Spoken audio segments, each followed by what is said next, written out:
Assalamualaikum warahmatullahi wabarakatuh. Kembali lagi di channel Suketireng, masih bersama saya Mas biasa. Kali ini saya akan melanjutkan cerita yang kemarin dengan judul Nenekku Dukun Aborsi. Cerita ini ditulis oleh Kak Rafa Purwati.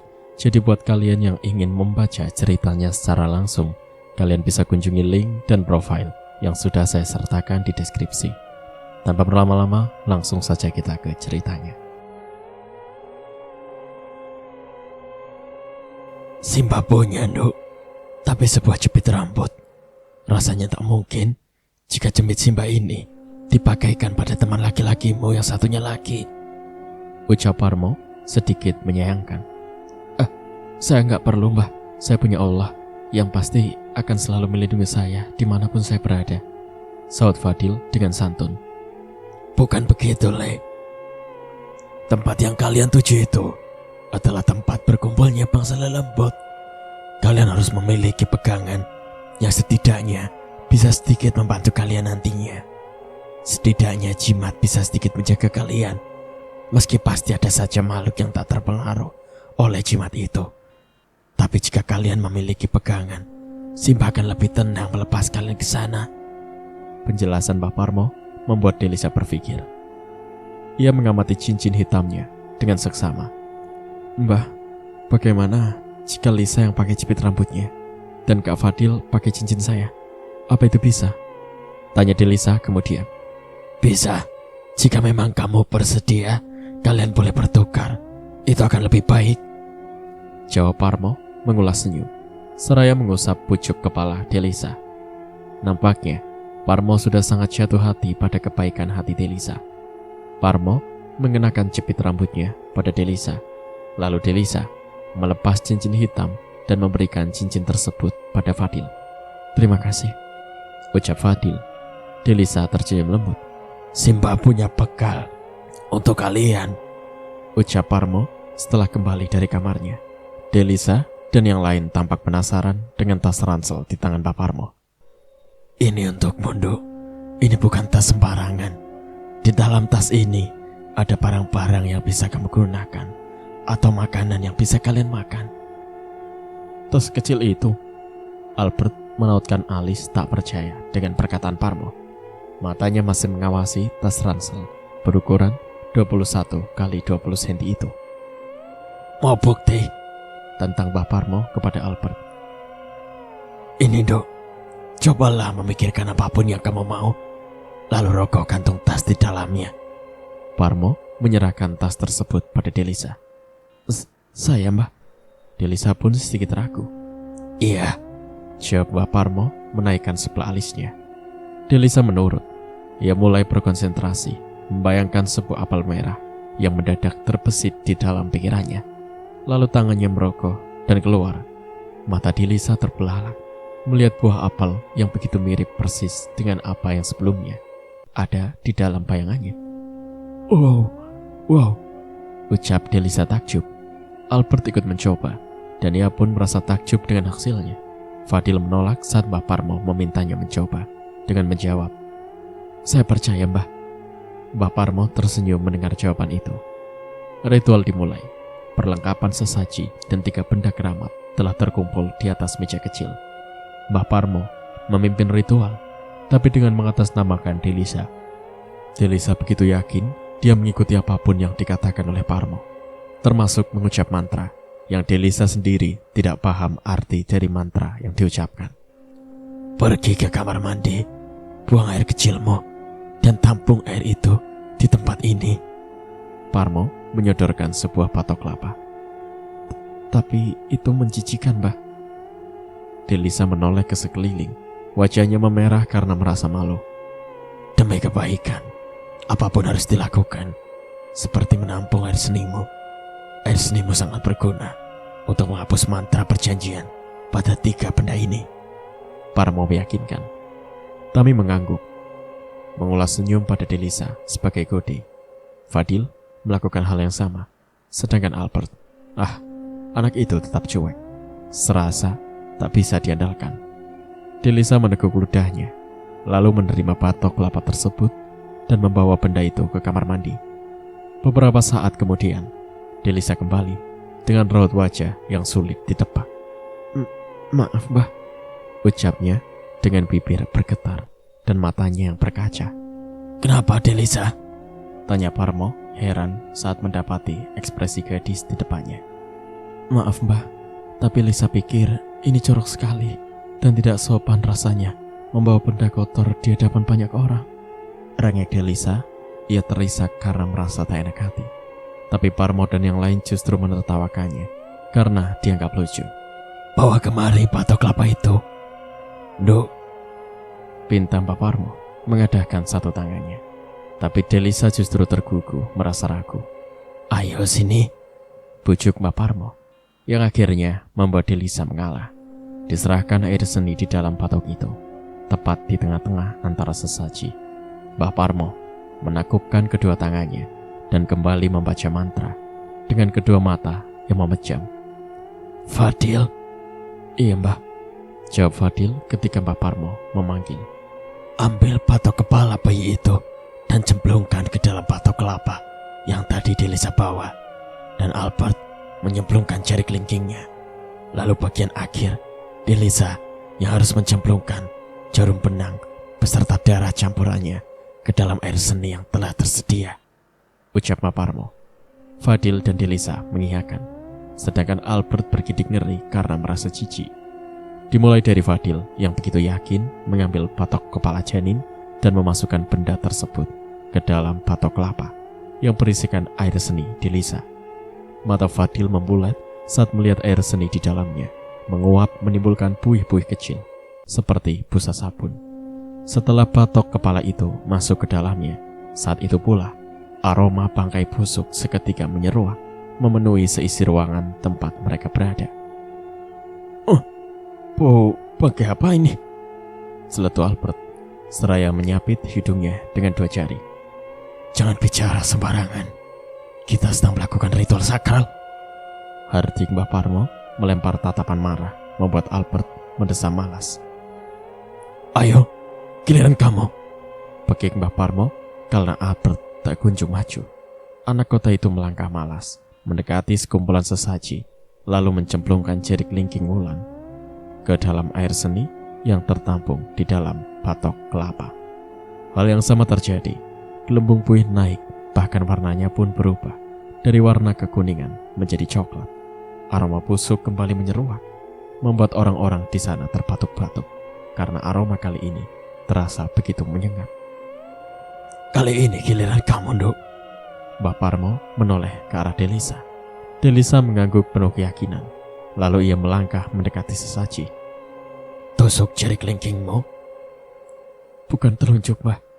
Biasanya kan telunjuk, tanya Tami, membuat Delisa ragu. Bukan, telunjuk adalah bentuk menyetujui. Darah dari telunjuk akan diperlukan ketika kita hendak bergabung. Itu sebabnya Abdi dan Perisai akan diambil darahnya yang keluar dari telunjuk mereka. Sedangkan ritual ini adalah ritual penghapusan, yang berarti dengan menentang dengan ini, darah dari kelingking kiri yang diperlukan. Jelas Mbak Parmo. Tami, Delisa, dan yang lain mengangguk mengerti. Ayo, Nduk, suruh Mbak Parmo. Delisa kembali mengangguk lalu menusuk jari kelingking kirinya cukup dalam agar darah bisa keluar. Cukup 3 tetes saja. Setelah jarum benang kamu ceburkan lebih dulu ke dalam air seni yang ada di dalam batok kelapa itu, barulah 3 tetes darahmu kamu timpakan di atasnya, ucap Mbak Parmo. Delisa mengangguk mengerti, lalu melakukan apa yang diperintahkan Mbak Parmo. Seketika, buih-buih kembali meluap dari dalam batok kelapa tersebut. Bahkan kali ini, buih itu meluap keluar. Warnanya pun telah berubah menyerupai warna darah. Aroma busuk yang lebih busuk dari sebelumnya semakin menyeruak memenuhi seisi ruangan itu, membuat orang-orang yang berada di sana hampir muntah dibuatnya. Parmo kembali memusatkan pikirannya, menakupkan kedua tangannya, dan membaca mantra dengan kedua matanya memejam. Tiba-tiba, mata Mbah Parmo kembali terbuka dengan cepat dan berkata, Rahayu. Hal itu membuat Tami dan Delisa terkejut. Ada apa dengan ibu, Mbah? Tanya Tami panik. Delisa juga menanyakan hal yang sama. Segera selesaikan ritualnya. Widuri sudah menyadari kecurangan kita. Dia bahkan sudah menendaki Rahayu. Titah Mbak Parmo tampak panik. Bahkan keringat dinginnya terlihat bercucuran di area keningnya. Tapi, apa yang terjadi dengan nenek, Mbah? Tanya Delisa semakin cepat. Ayo cepat, selesaikan ritualnya. Mungkin setelah ini, Widuri akan datang kemari. Titah Mbak Parmo lagi. Meski masih cemas, tapi Delisa, Tami, dan yang lain kembali melanjutkan untuk menyelesaikan ritual tersebut. Ritual akhirnya selesai. Tami, pulanglah. Lihat bagaimana keadaan kedua adik Delisa. Jaga mereka. Anak-anak itu membutuhkanmu saat ini. Titah Mbak Parmo membuat Tami dan Delisa semakin cemas. Apa yang terjadi di rumah? Apa yang terjadi pada nenek dan adik-adikku, Mbah? Delisa semakin kalang kabut. Rasanya ia ingin segera berlari pulang untuk memastikan. Tapi Tami dan Mbak Parmo mencegah. Biar tante yang melihat keadaan mereka. Kamu hati-hati dalam menjalankan tugasmu.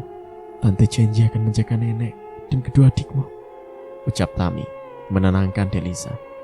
Tapi tante, perasaan Lisa gak enak, rengek Delisa. Mendadak perasaan Delisa tidak enak tentang keluarganya di rumah. Dengarkan Tante Mundo. Adik-adikmu pasti baik-baik saja di rumah. Mbah Parmo turut meyakinkan. Tapi bagaimana dengan nenek? Semoga nenekmu juga baik-baik saja, jawab Parmo kurang yakin. Tami, bawa kain hitamku. Bersembunyilah di kain ini untuk berlindung dari mereka, ucap Mbah Parmo seraya menyerahkan kain hitam miliknya. Kain hitam serupa dengan milik Rahayu yang diserahkan pada Delisa. Lalu, jika kain ini diberikan padaku, bagaimana dengan Simba? Tanya Tami ragu. Aku akan baik-baik saja, jawab Parmo menyeringai senyum.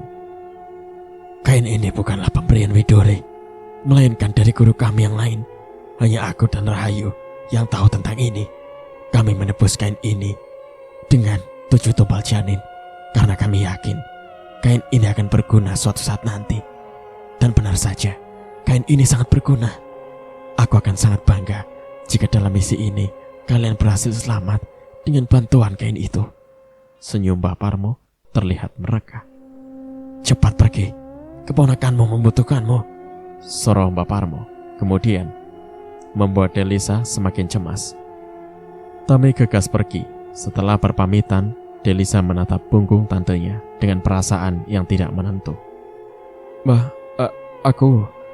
Kalimat Delisa terpotong saat Parmo tiba-tiba menyelimutkan selembar kain hitam di atas tubuh Delisa. Fadil dan Albert yang kebetulan berdiri bersebelahan. Mundur, Widuri ada di sini, bisik Mbah Parmo membuat 3 muda-mudi itu tercekat dan menurut. Lalu semakin merapatkan posisi mereka agar tak ada bagian dari tubuh mereka yang nampak oleh Nyai Widuri. Benar saja, baru beberapa saat mereka bersembunyi di balik kain hitam, Widuri muncul dari langit-langit rumah Mbah Parmo. Alih-alih merasa takut, Mbah Parmo justru duduk santai di atas sofa. Di mana gadis berdarah campuran itu? Tanya Widuri menatap sinis pada Mbah Parmo. Siapa yang Nyai maksud? Parmo mengeles. Widuri menoleh sekeliling. Dilihatnya deretan sesaji yang masih tergeletak di atas meja kecil. Kakinya melangkah mendekati tempat di mana Delisa dan kedua temannya tengah bersembunyi. Mbah Parmo bangkit dari duduknya karena merasa cemas. Jantungnya berdegup kencang, mengawasi gerak-gerik Widuri yang begitu merasakan. Dia ada di sini. Aku masih dapat mencium aromanya. Di mana? Bentak Widuri membuat Parmo, bahkan ketika anak muda yang bersembunyi di dalam kain hitam itu pun mulai gelisah. Bahkan mereka merasakan ketakutan dan kecemasan yang teramat sangat. Ya Allah, selamatkan kami. Jika kami tertangkap oleh Widuri sekarang, bagaimana cara kita membebaskan para tumbal dari keserakahan Widuri? Delisa berdoa di dalam hatinya. Di mana anak itu, Parmo? Widuri semakin memekik. Ia berbalik arah dan melangkah cepat mendekati Mbah Parmo. Katakan di mana gadis itu. atau akan kulenyapkan kamu dari dunia ini. Pekik Widuri semakin geram. Parmo tak menjawab. Bibirnya hanya menyerengai singinis, membuat Widuri semakin murka. Widuri yang telah murka karena merasa dihianati, membuka kelima jari lentiknya, menghadapkan telapak tangan yang terbuka lebar, tepat di depan wajah cantik Mbah Parmo. Lalu mulutnya komat kamit membaca mantra. Mata ketiga anak muda yang bersembunyi di balik kain membulat sempurna. Mereka dapat melihat dengan jelas dari pori-pori kain hitam tempat mereka bersembunyi. Dari sanalah mereka dapat melihat apa yang Widuri lakukan kepada Mbah Parmo. Katakan, pekik Widuri. Delisa dan kedua temannya semakin gelisah di balik kain hitam. Katakan, di mana gadis berdarah campuran itu? Pekik Widuri. Matanya menatap tajam ke arah Mbah Parmo. Telapak tangannya yang terbuka lebar dia hadapkan tepat di depan wajah Mbah Parmo. Delisa mulai panik. Air matanya luruh. Saat matanya mendapati, tangan Widuri mulai menampakkan cahaya berwarna kebiruan. Apa yang akan dilakukan Widuri pada Mbah Parmo? Batin Delisa. Hatinya benar-benar gelisah. Ia benar-benar takut sesuatu yang buruk akan menimpa penolongnya itu. Tapi Mbah Parmo masih terlihat tenang. Tak ada tampang gentar sama sekali di raut wajah wanita awet muda itu. Mbah Parmo justru membalas tatapan Widuri dengan berani. Gadis mana yang Nyai maksud? Tanyanya masih ngeles. Bibirnya pun mengulas senyum. Widuri semakin kesal karena merasa tengah dipermainkan oleh budaknya sendiri. Parmo, mengapa harus berbelit-belit? Sedangkan kamu sendiri tahu, jika gadis yang kau maksud itu adalah Delisa, cucu Rahayu, anak dari Ningrum yang aku pikir telah digugurkan. Tapi ternyata kalian mencoba mengkhianatiku. Kalian mengelabui aku dan membiarkan bayi itu tetap hidup. Karena kalian tahu, manusia berdarah campuran yang akan menjadi lawanku. Kalian pikir dia bisa menghancurkanku? Hah? Tidak, Parmo. Mimpi kalian terlalu jauh. Selamanya, akulah penguasa lembut, bukan gadis itu. Pekik Widuri. Tapi Mbah Parmo justru melayangkan senyum sinis. Nyai, apa Nyai pikir Delisa tertarik menjadi penguasa lembut? Nyai pikir ia tergoda untuk menjadi ratu dari segala bangsa astral yang bisa menyesatkan dan menghancurkan banyak manusia dengan janji-janji kebahagiaan yang fana? Tidak, Nyai. Gadis itu adalah gadis baik-baik. Hatinya selembut sutra. Dia gadis yang rela mengorbankan dirinya demi menyelamatkan banyak orang. Nyai paham kan konsekuensi apa yang harus ditanggung jika kita sampai menyakiti gadis berdarah campuran? Nyai dihormati dan diakui menjadi penguasa lelembut karena memiliki darah campuran. Darah yang sama juga melarir pada diri Delisa. Bukan tidak mungkin jika makhluk astral yang awalnya memujamu akan berbalik melawanmu demi berpihak pada pemimpin yang lebih segar. Ya, meskipun aku tidak yakin Delisa bersedia menjadi pemimpin mereka, tapi hati manusia siapa yang tahu. Jadi, Nyai bersiap saja untuk tersingkir dan hancur. Bisik Mbah Parmo dengan nada menekan. Kurang ajar kamu, Parmo. Beraninya kamu mengatakan hal itu. Hardik Widuri, tangannya yang masih mengeluarkan cahaya menyala, bersiap menyerang wajah Parmo saat itu. Tapi Parmo masih saja tidak gentar. Ia terkekeh geli melihat raut kecemasan di wajah Widuri. Katakan, di mana gadis itu? Geram Widuri. Dadanya terlihat naik turun dengan nafas yang tak beraturan. Nyai hanya buang-buang waktu saja di sini. Gadis itu telah pergi. Dia menuju Gua Ringin Kembar untuk mencari sesuatu yang bisa menghancurkanmu. Jadi lebih baik Nyai pergi saja dan susul dia sebelum semua terlambat. Mbah Parmo terkekeh. Mungkin Mbah Parmo mengatakan itu untuk mengecoh Widuri agar Delisa dan kedua temannya dapat segera keluar dari tempat persembunyian mereka. Kurang ajar, geram Widuri. Dengan giginya yang gemeretak, ia semakin memusatkan konsentrasi. Cahaya di telapak tangannya tampak memanjang. Pekik Mbah Parmo saat kilatan cahaya itu menimpa wajahnya. dan tampak menyebar ke seluruh tubuh. Tubuhnya bergetar hebat, seperti terkena sengatan listrik. Delisa menangis. Ia hampir menjerit dan berlari untuk menolong. Untungnya Fadil sigap membekap mulutnya dan menangkap tubuh rampingnya. Jika tidak, mungkin persembunyian mereka akan ketahuan dan pengorbanan Mbah Parmo akan sia-sia. Tangan Widuri masih setia menyalurkan cahaya biru itu pada tubuh Mbah Parmo. Senyum sinis Widuri terlihat ketika matanya dengan nyalang menatap betapa tersisanya Parmo saat itu. Tubuh Parmo perlahan menua, menghitam, lalu mengering, dan menyisakan tulang-tulangnya saja. Delisa menangis tanpa suara, dadanya sesak, batinnya pilu, sedangkan Albert dan Fadil membulatkan mata. Mereka tak habis pikir dengan kejadian tragis yang mereka saksikan saat itu. Delisa semakin melemas, ingin segera keluar untuk merengkuh tubuh Mbah Parmo. Tapi Widuri masih di sana. Wanita setan itu tertawa puas. Mungkin dia merasa menang setelah melihat budak yang mengkhianatinya menjelma tengkorak tak berguna. Widuri sempat melangkah mengelilingi ruangan itu. Hidungnya kembali mengendus-endus untuk memastikan aroma darah campurannya masih ada di sekitar sini, lirihnya. Kemudian ia melangkah menuju tempat ritual. Tatapannya begitu marah melihat batok kelapa yang berisi air seni dan 3 benda keramat ada di sana. Bekiknya kesal. Suara peralatan sesaji yang diobrak-abrik dan dilempar sembarangan oleh Widuri membuat ketiga anak muda itu semakin kaget dan gemetar. Widuri benar-benar tampak murka. Beberapa saat kemudian, ia melayang ke arah langit-langit rumah dan berlalu menembus langit-langit tersebut. Fadil membuka kain hitam yang menutupi tubuh mereka, lalu memapah tubuh Delisa yang benar-benar lemah karena hampir pingsan. Ketiganya melangkah pelan mendekati jasad Mbah Parmo yang hanya menyisakan sebujur tengkorak tergeletak di atas sofa. "Mbah," lirik Delisa dengan bibir bergetar dan air matanya yang tak mau berhenti mengalir. "Innalillahi wa inna ilaihi raji'un," ucap Fadil, kepalanya menggeleng lemah. Satu telapak tangannya menutup mulutnya sendiri karena merasa tak sanggup melihat apa yang ada di depannya. Delisa berlutut tepat di hadapan tengkorak itu, menatap nanar dengan matanya yang basah.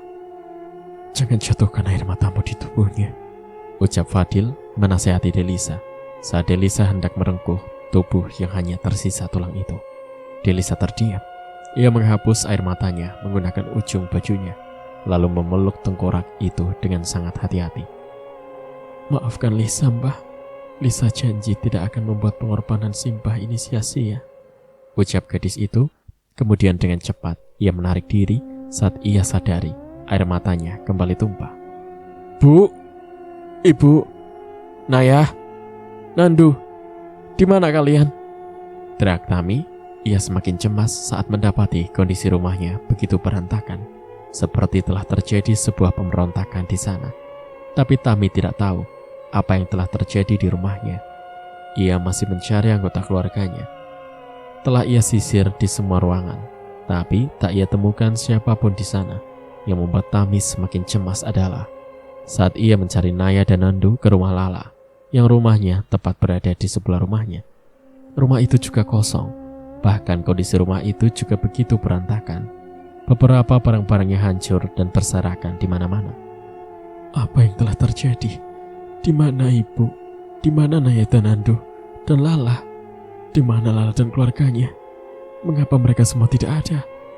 Tami begitu cemas. Bahkan rasanya hampir frustasi.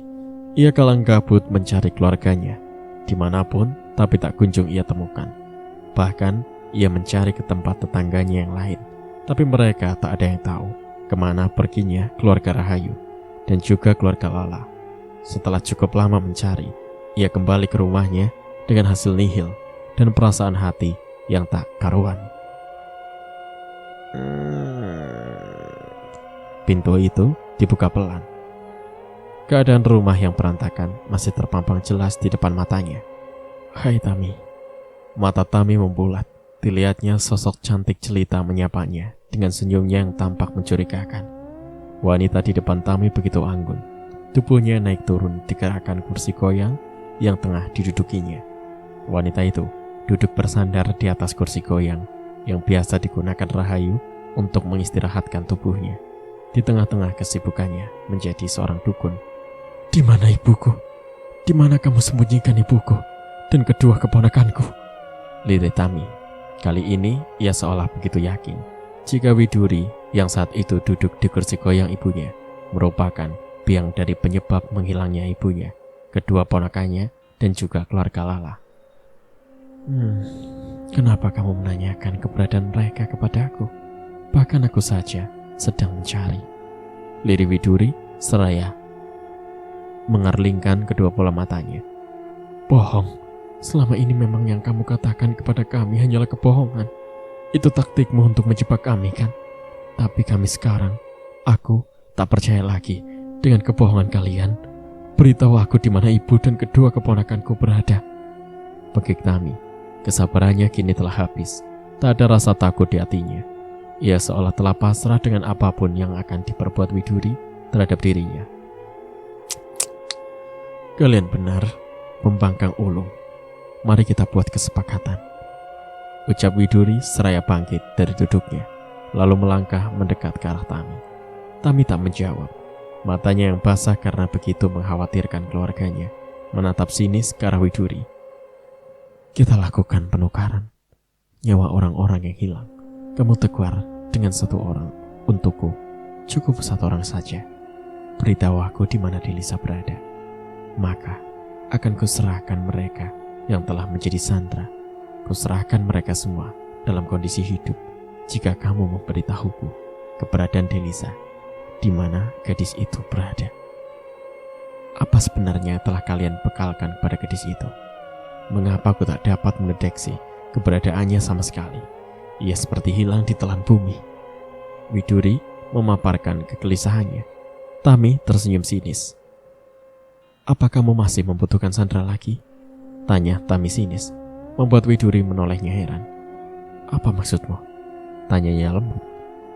Bahwa aku dengan begitu, sandramu bertambah. Penawaran yang sangat menguntungkan, bukan? Ucap Tami seraya menaikkan kedua alisnya. Bahkan senyumnya mengembang menatap Widuri. Widuri menaikkan wajahnya. Ia tak menyangka dengan sikap Tami. Bukannya memberitahu keberadaan Delisa, Tami justru menawarkan dirinya menjadi sebagian dari sandra. Kalian berlomba menjadi pahlawan bagi gadis itu. Apa sebenarnya yang istimewa dari dirinya? Desis Widuri kesal. Keistimewaan sesungguhnya dari seseorang adalah ketika orang tersebut lebih mengutamakan kebenaran dan rela berjuang, bahkan mempertaruhkan apapun yang ia miliki demi menyelamatkan banyak orang. Hal itu ada di diri Delisa. Oleh karena itu, ia begitu istimewa bagi kami. Tak seperti yang hanya berambisi untuk tetap jaya dan dipuja. Karena ambisimu itulah kamu telah menyesatkan banyak orang. Bahkan karena kesesatan yang kamu ciptakan itulah orang-orang yang tak berdosa harus menderita. Bahkan tak jarang mereka harus meregang nyawa karena harus menjadi tumbal. Kamu tak lebih dari iblis, Widuri. Tapi kami merasa sangat beruntung karena kami memiliki Delisa. Aku yakin dengan darah campuran yang mengalir di dalam tubuhnya, dia pasti bisa melenyapkanmu dari muka bumi ini. Tami, pekik Widuri tak suka dengan kalimat yang keluar dari mulut Tami saat itu. Tiba-tiba, mata Tami membulat, menatap telapak tangan Widuri yang mengeluarkan cahaya berwarna kebiruan. Tami berusaha menekuk ludahnya dengan sangat payah. Telapak tangan Widuri yang melayang di depan wajah Tami itu bersiap untuk menyerang. Bersiaplah untuk mati, Tami. Widuri terkekeh. Tami masih tergugu dengan perasaan yang tak menentu. Tami memejamkan kedua matanya. Dalam hatinya ia berkata pada dirinya sendiri, jika ia telah siap untuk mati.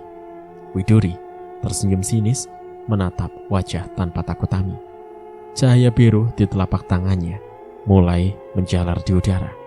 Belum sampai menimpa wajah Tami, sebuah sambaran ekor besar melempar tubuh Widuri hingga wanita setan itu terpental menghantam tembok.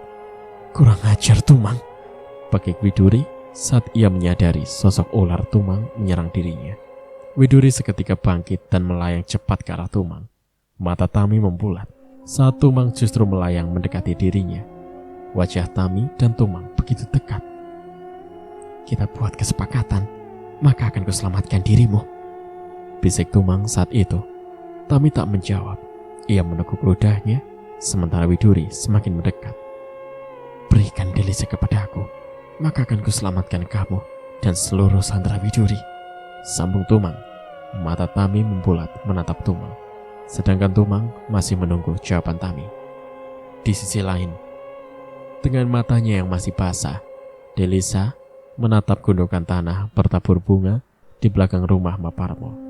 Tak ada batu nisan atau nama yang terpampang di atas gundukan tanah tersebut, yang menandakan jika dalam tanah tersebut terbaring jasad Mbah Parmo yang sudah berbentuk tengkorak.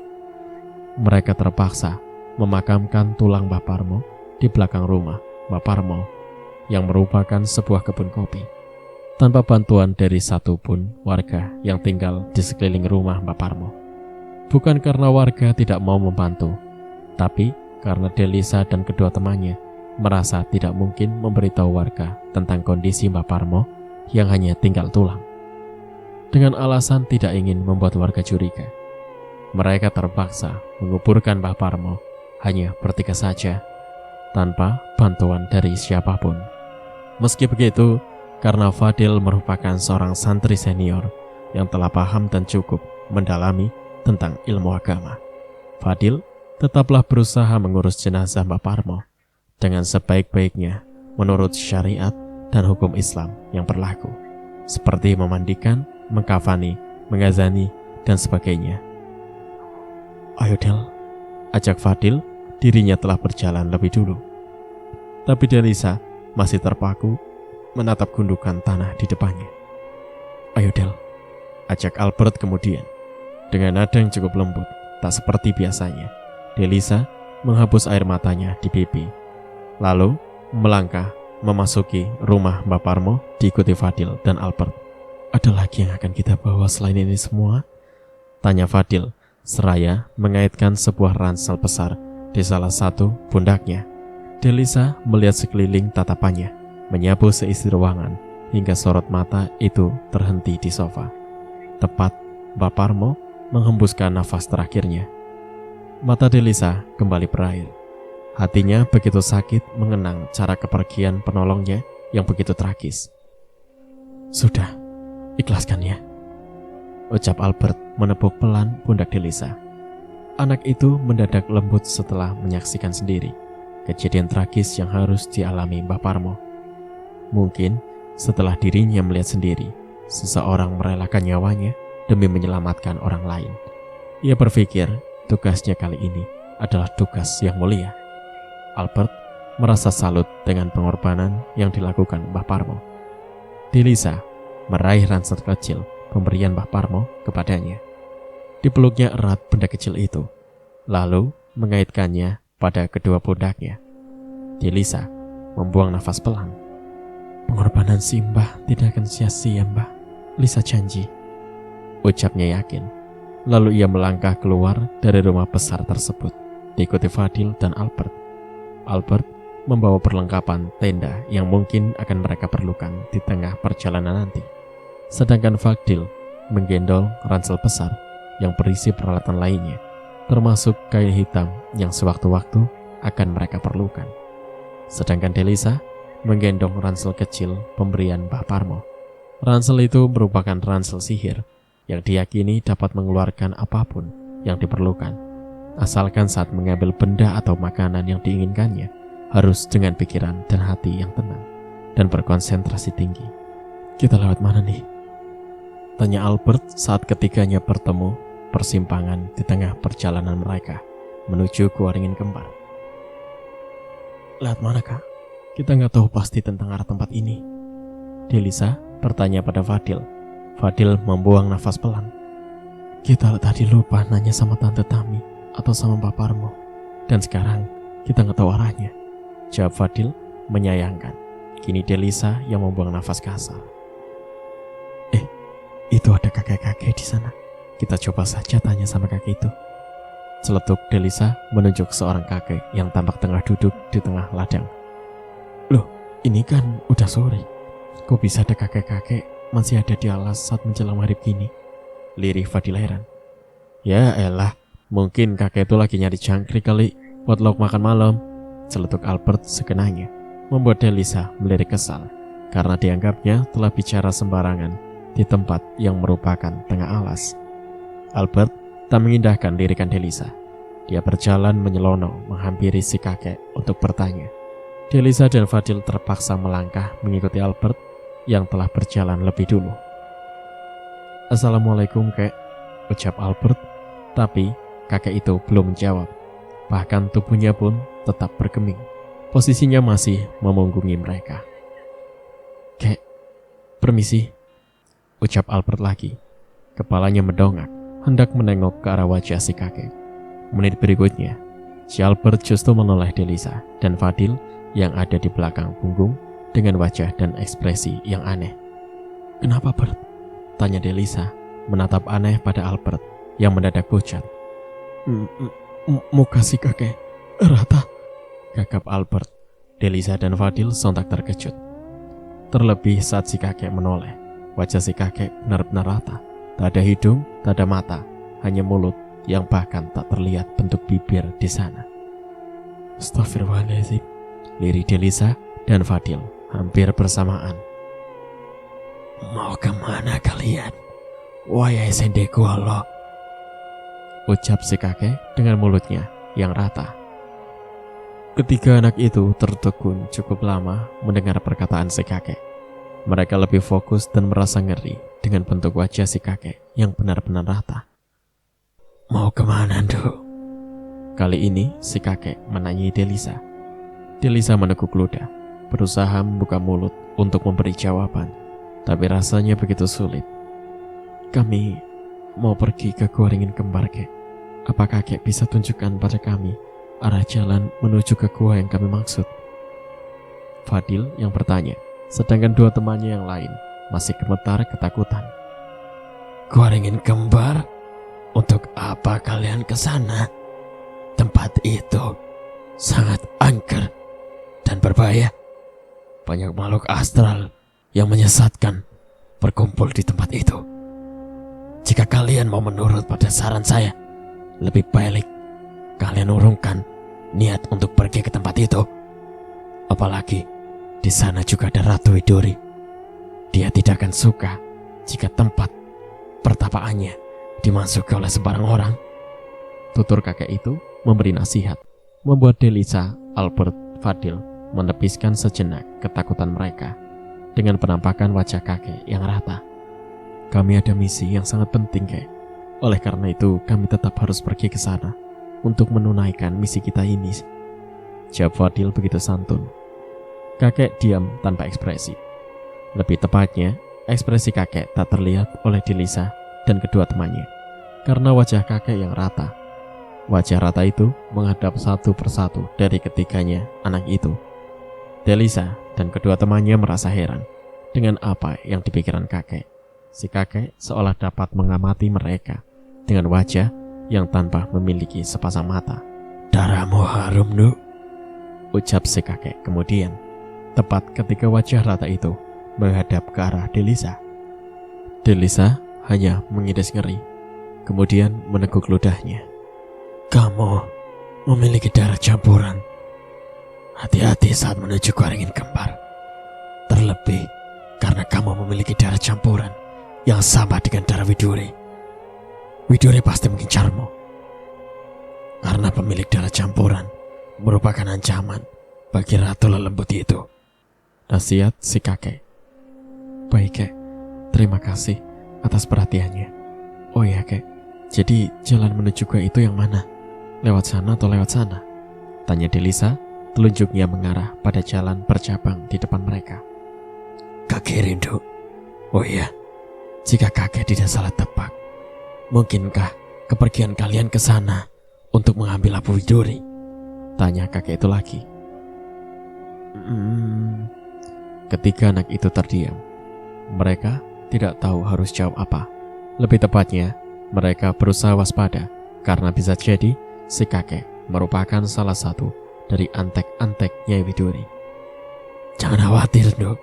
Semua makhluk di sini memang takut dan tunduk pada Widuri karena darah campuran yang dimilikinya begitu berpengaruh. Tapi tidak semua makhluk di sini berpihak kepadanya. Seperti kakek. Selama ini, kakek berharap ada manusia berdarah campuran yang berani mengambil Abu Widuri dan bersedia menggantikan posisi Widuri sebagai ratu kami. Karena Widuri sebagai ratu terlalu serakah dan sewenang-wenang. Jika kamu bersedia menggantikan Widuri menjadi ratu kami, kakek bersedia untuk membantu kalian. Delisa tercekat. Menjadi ratu dari makhluk astral tak pernah terpikirkan sama sekali olehnya. Saya belum terpikirkan untuk mengambil apunya Widuri, jawab Delisa kemudian. Si kakek mendesak kecewa, tapi beliau tak mungkin untuk memaksa. Suara azan maghrib terdengar berkumandang. Kalian sholat? Tanya si kakek. Iya kek, jawab ketiganya hampir bersamaan. Baiklah, kalian bisa ambil wudhu di air di sana, ucap kakek tersebut seraya menunjuk ke arah sebuah mata air kecil yang berada tak jauh dari tempat mereka berdiri.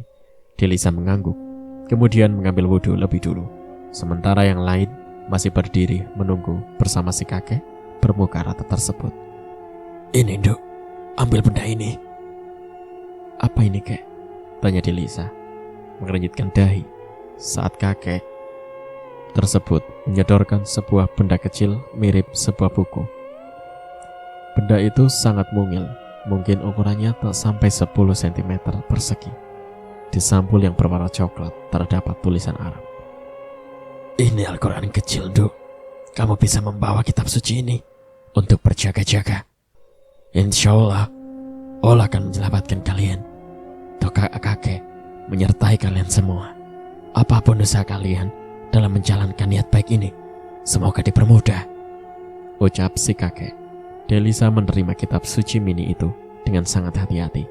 Disertai ucapan terima kasih, si kakek mengangguk sebagai jawaban. Kemudian mengucapkan salam seraya menakupkan kedua tangan ke arah Delisa dan kedua temannya. Sebelum akhirnya sosoknya menghilang. 3 anak itu celingukan mencari, tapi mereka berusaha untuk tetap tenang, karena dari awal mereka bahkan sudah dapat menebak jika si kakek memanglah bukan manusia. Kamu beruntung mendapatkan kitab itu, Del. Bahkan seorang santri yang sudah bertahun-tahun menimba ilmu di pesantren pun belum tentu punya kesempatan memiliki Al-Quran kecil seperti itu, ucap Fadil mengawasi benda kecil yang masih tergeletak di atas telapak tangan Delisa yang menengadah. Delisa tersenyum simpul. Dia merasa sependapat dengan perkataan Fadil. Di atas padang rumput yang dialasi 3 lembar sejadah, ketiganya melaksanakan sholat maghrib berjamaah di atas sajadah mereka masing-masing. Mereka sholat dengan khusyuk di tengah gelapnya malam. Fadil yang saat itu menjadi imam memimpin sholat itu dengan sangat khusyuk dan pembawaan ayat-ayat yang fasih pada tahiyat terakhir. Sekelebatan kain hijau tampak melayang di udara. Mereka yang begitu khusyuk melaksanakan sholat tak menghiraukan apa yang ada di depan mereka. Sosok Widuri mulai menampakkan diri. Hidungnya mengendus-ngendus, matanya menatap ke arah di mana Delisa dan kedua temannya tengah melaksanakan sholat maghrib. Gadis berdarah campuran, gumam Widuri. Bibirnya tersenyum sinis mengamati sosok gadis yang masih terbalut mukena berwarna putih. Widuri melangkah semakin mendekat.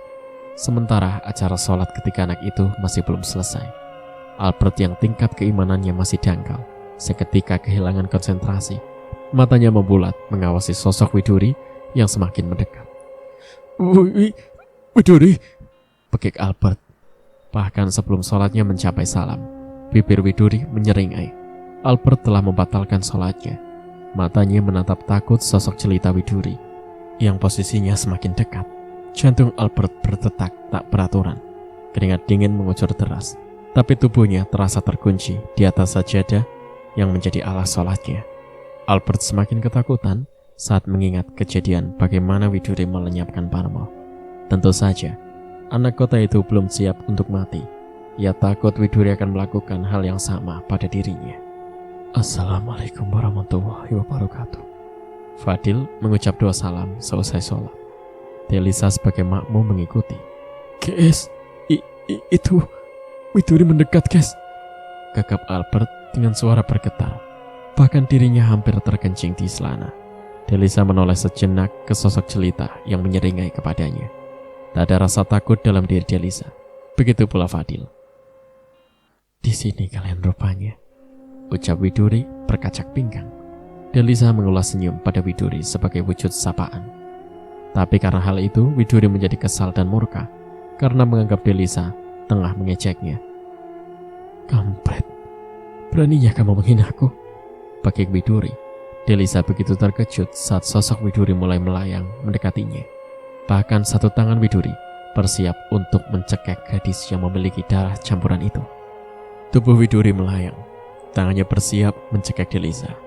Melihat pemandangan itu, Delisa, Fadil, bahkan Albert merasa panik. Mereka takut jika Widuri dapat dengan mudah melenyapkan mereka bertiga sekaligus. Tapi yang terjadi, belum sampai tangan Widuri menyentuh tubuh Delisa, tiba-tiba tubuh Widuri terpental. Wah, bekik Widuri, tubuhnya bahkan sampai terjerembab di semak-semak. Setan alas, apa itu? Widuri bergegas bangkit dan melayang di udara, kembali mendekati ketiga anak itu untuk memastikan. Wah, Abu kremasi. Entah apa yang wanita setan itu pikirkan, tapi Widuri mendadak ketakutan saat melihat taburan abu mengelilingi tempat bersinggahnya Delisa dan kedua temannya itu. Widuri kembali bangkit. Ia melangkah mundur, matanya menatap abu yang berjajar melingkar itu dengan raut wajah ketakutan. Abu kremasi, gadis berdarah campuran. Dari mana kalian mendapatkan barang itu? Tanya Widuri. Tatapannya belum lepas dari abu kremasi yang seolah sempat menyakitinya. Karena salah satu tangannya terlihat menggosok-gosokkan tangan yang lainnya. Apakah pertanyaan itu harus kujawab, Nyai? Tanya Delisa tanpa rasa takut sama sekali. Tapi dia dan kedua temannya masih bertahan duduk di tengah jajaran abu yang dibentuk melingkari mereka.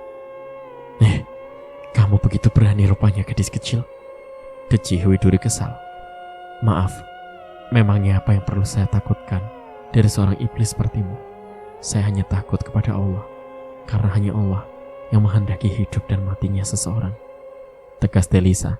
Perkataan Delisa membuat Widuri terkekeh. Oh iya, kamu bisa bicara seperti itu karena kamu tidak tahu apa yang telah aku lakukan pada seluruh keluargamu, pada Parmo yang berlagak menjadi perlindungmu, pada Tami, pada nenek dan kedua adikmu. Dan ya, ada lagi.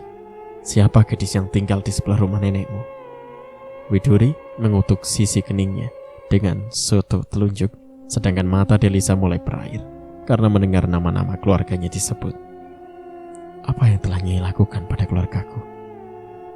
Lirik Delisa dengan bibir bergetar. Air matanya mengaliri pipi saat bayangan tentang nasib tragis Mbak Parmo kembali terlintas. Ya Allah, apakah keluargaku bernasib sama seperti Mbak Parmo? Astagfirullahaladzim, lindungilah mereka dari segala mara bahaya, ya Allah. Delisa membatin. Hatinya sesak saat mengingat wajah polos kedua adiknya. Apa yang telah Nyai lakukan pada keluargaku? Delisa kembali bertanya, sementara Widuri kembali terkekeh. Ayolah Delisa, aku tahu kamu begitu menyayangi keluargamu. Aku bukan hanya menyandera keluargamu, tapi juga tetanggamu yang bernama Lala. Rencananya, gadis yang masih sangat polos itu akan aku jadikan pengabdiku, karena Rahayu dan Parmo telah berkhianat. Tapi, jika kamu bersedia menukarkan dirimu, aku rela melepaskan mereka semua.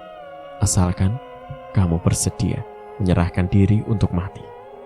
Oh ya, aku dengar kamu memiliki sifat yang lebih mementingkan kebenaran. Katanya, kamu juga bersedia merelakan apapun milikmu demi menyelamatkan orang lain. Dan asal kamu tahu saja, sandraku kali ini banyak loh. Kamu juga tidak tahu apa yang akan aku lakukan untuk kedua adikmu jika kamu masih tetap bersikeras. Apa ya kira-kira yang harus aku lakukan pada mereka? Rayu Widuri. Satu telunjuknya mengetuk-ngetuk dagunya yang runcing. Bola matanya mengerling ke atas. Ia berlagak tengah berpikir untuk memancing Delisa. Delisa menundukkan pandangannya. Air matanya jatuh membasahi mukena yang masih melekat pada dirinya. Mengapa kamu berusaha mempengaruhi Delisa dengan kebaikannya? Kamu tahu jika hati Delisa begitu lembut dan penyayang. Karena itu kamu menyandera seluruh keluarganya agar Delisa menyerahkan diri kepadamu? Apa kamu setakut itu pada anak kecil ini? Usianya bahkan tidak ada setengahnya darimu. Fadil terkekeh menghina Widuri dengan berani. Hal itu membuat Widuri kesal. Perisai nyawa, mulutmu berani sekali. Kamu berani bicara selanjang itu karena kalian masih berlindung di dalam lingkaran abu kremasi. Jika tidak, mungkin kalian sudah menangis meraung-raung memohon ampun kepadaku, atau sudah terkencing di celana karena takut mati di tanganku. Tukas Widuri dengan nada lembut tapi menekan. Tak ada yang kami takuti selain Allah. Jika kami harus mati di tanganmu pun, itu semua atas izin Allah. Tak ada yang bisa melawan ketetapan Allah. Begitu pula dirimu. Tegas Fadil. Allah, kita lihat seberapa lama Tuhanmu itu melindungi kalian dari kekuasaanku. Widuri tidak kalah tegas. Kamu hanya ciptaan, Widuri. Tak ada yang lebih berkuasa dari penciptamu. Lirik Fadil dengan nada mengejek membuat Widuri semakin merasa kesal. Delisa masih menangis dalam diam. Kepalanya tertunduk di balik mukena yang masih melekat di badan. Ia terus-menerus beristighfar, berusaha menata hatinya sendiri. Bayang-bayang keluarganya terus-menerus bersarang di benaknya. Naya, Nandu, batin Delisa. Wajah polos mereka yang terus terngiang di dalam benaknya membuat hatinya semakin perih. Bagaimana Delisa? Tentang penawaranku tadi, apa kamu bersedia menukarkan dirimu dengan sandraku?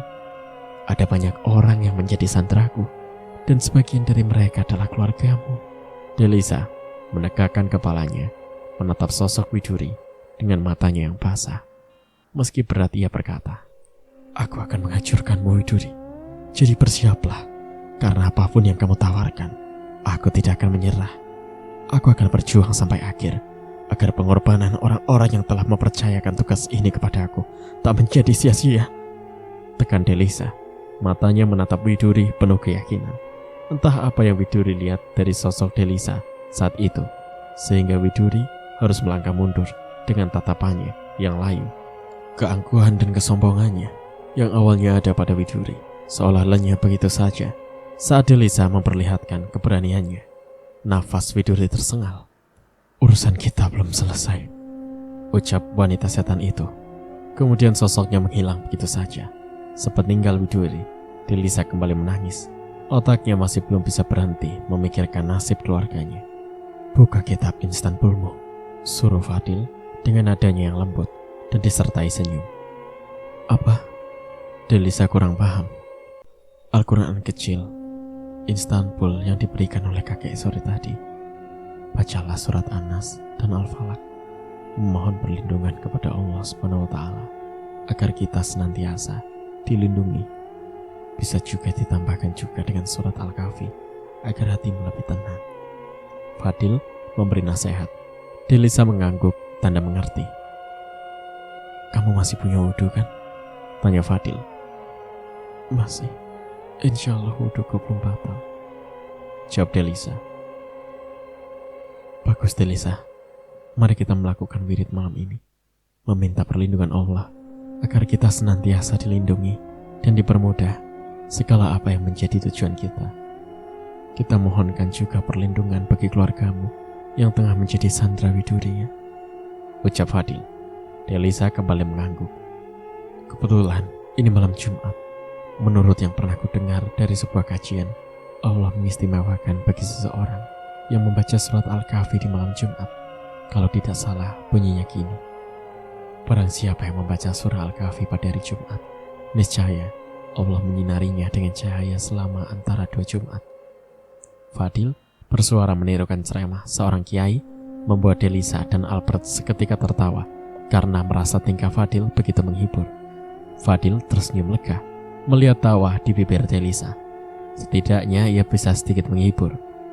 Ketika remaja itu benar-benar melewati malam mereka dengan melakukan wirid, mereka tetap khusyuk meski mereka sadar tengah berada di tengah hutan dalam kondisi yang gelap. Beruntung, Albert mengambil lampu petromak dari dalam tas ransel pemberian Pak Parmo. Jadi mereka tidak terlalu gelap-gelapan. Bahkan, mereka juga bisa melihat tulisan di tiap lembar Al-Quran yang mereka baca berkat penerangan dari lampu petromak tersebut. Karena Delisa hanya memiliki satu buah Al-Quran, lagi-lagi Albert dan Fadil harus mengambil Al-Quran dari tas ransel pemberian Pak Parmo. Mereka merasa sangat terbantu oleh tas berukuran kecil itu. Sadaqallahul-Adzim, ucap Fadil mengakhiri wiridnya. Karena waktu sudah semakin larut, mereka juga butuh istirahat agar mendapatkan asupan tenaga untuk meneruskan perjalanan esok hari. Delisa dan Albert juga mengakhiri wirid mereka. Rasa kantuk yang teramat sangat membuat mereka memutuskan untuk beristirahat. Ada 2 tenda untuk mereka. Tenda tersebut sempat mereka pasang sebelum melaksanakan sholat maghrib. Delisa tidur di satu tenda seorang diri, sedangkan Albert dan Fadil di satu tenda lainnya. Tubuh yang lelah membuat mereka terpejam seketika. Waktu berselang, malam semakin larut. 3 sahabat itu telah terhanyut dalam mimpi mereka masing-masing.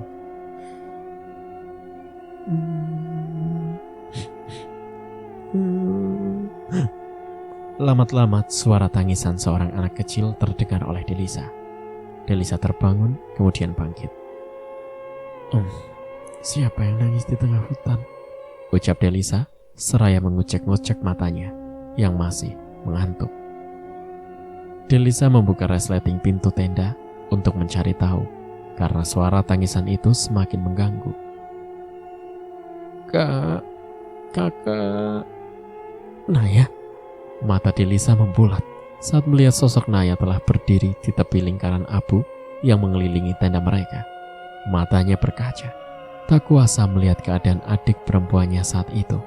Dengan tergesa ia bangkit dan keluar dari dalam tendanya untuk menghampiri dan merengkuh tubuh kecil itu. Tapi saat kaki Delisa baru keluar dari garis abu kremasi, saat itu pula sebuah telapak tangan menggenggam salah satu pergelangan tangannya, lalu ditarik cepat hingga tubuh Delisa terbawa oleh tarikan itu. Delisa memekik. Delisa terkejut saat Fadil ternyata telah menarik tubuhnya kembali ke dalam lingkaran abu yang melindungi mereka. Kak, itu Naya, Kak. Dia menggigil. Dia pasti kedinginan dan kelaparan. Aku harus membawanya masuk agar dia bisa makan dan menghangatkan diri. Protes Delisa menunjuk sosok Naya yang masih berdiri menggigil memeluk tubuhnya sendiri di luar lingkaran abu. Jangan tertipu kamu, Delisa. Dia bukan adikmu. Mereka sengaja memancingmu dengan menggunakan adikmu. Fadil bersikeras. Lengan Delisa masih digenggamnya erat agar gadis itu tak keluar untuk menyusul adiknya. Tidak, Kak. Itu Naya. Kasihan sekali dia kedinginan. Elak Delisa. Matanya berair tak sanggup melihat kondisi adiknya saat itu. Kak, dingin. Keluh Naya menggigil. Ayo sini sayang. Naya, masuk ke sini saja. Gak apa-apa, Dik. Lirik Delisa. Dia tak bisa menghampiri karena Fadil masih menahan tubuhnya. Gak bisa, Kak. Naya gak bisa masuk ke sana. Rengek Naya. Karena kamu bukan Naya. Celetuk Fadil. Seketika Delisa terkejut. Sosok Naya bahkan menegakkan wajahnya dan menyeringai. Aku Naya, Kak. Ucap Naya. Delisa mulai menyadari jika senyum Naya saat itu tampak aneh. Bukan, kamu bukan adikku. Kamu bukan Naya. Di mana Naya? Delisa tersadar dan memekik. Jahat sekali kamu, Kak. Kenapa tidak mengenaliku? Aku Naya. Sosok itu menangis. Delisa menggeleng pelan. Bukan, kamu bukan Naya. Lirik Delisa. Albert yang mendengar kegaduhan di luar tenda mulai terbangun dan keluar dari tendanya. Albert heran dan tak mengerti dengan apa yang tengah terjadi. Ia tak bertanya. Albert hanya mengamati dengan rasa penasaran tentang gadis kecil yang berdiri di balik lingkaran. Jika memang kamu Naya, maka masuklah. Hanya iblis yang tak dapat melewati lingkaran abu itu. Sedangkan Naya hanya anak kecil yang manis, kan? Rayu Fadil. Tapi aku gak bisa. Rengek sosok itu lagi. Berarti kamu bukan ayah? Pekik Delisa kesal. Memang bukan, Kak. Aku bukan ayah. Suara anak itu berubah. Begitu pula dengan wujudnya. Perlahan tapi pasti sosok Naya telah berubah menjadi makhluk mengerikan yang merupakan salah satu dari 21 makhluk yang namanya tak boleh disebut. Ratu, ikutlah dengan kami. Akan kami berikan apapun yang Ratu mau. Ucap makhluk tersebut dengan suaranya yang berat dan menggetarkan. Tidak mau, aku bukan ratumu, tegas Delisa. Cerita pun bersambung. Nantikan kelanjutan ceritanya di part berikutnya. Terima kasih. Wassalamualaikum warahmatullahi wabarakatuh.